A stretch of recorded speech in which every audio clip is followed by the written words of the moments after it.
apart from waiting for years to get the paper, once you get your immigration status, you assume that everything is going to be plain sailing and life is just easy, but it can be decision-making time, whether if you want to study, if you want to work. And I remember almost 1 year or 2 years, it was the most challenging time of my life.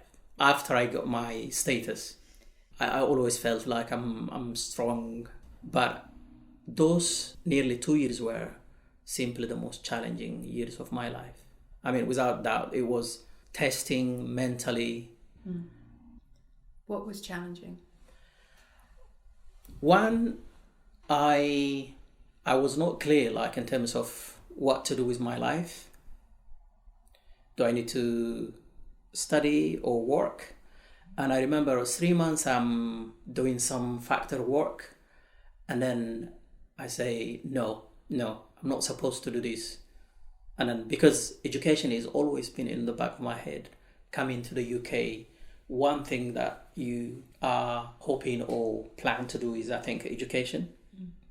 And that's been my goal. But due to pressure from families and maybe friends, it was not easy to kind of just stop and ignore everything and to focus on education. It was not easy for me.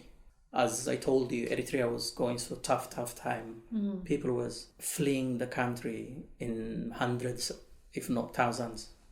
So you had responsibility for family members back in Eritrea and on the way as well. On the way. I mean, it's a family thing, like even your friend or your classmate might be in Sudan or in Ethiopia, and we feel we are a very communal community. Yeah. And we feel obliged to kind of help someone, and their expectation is once in the UK, you are like you've got a lot of money.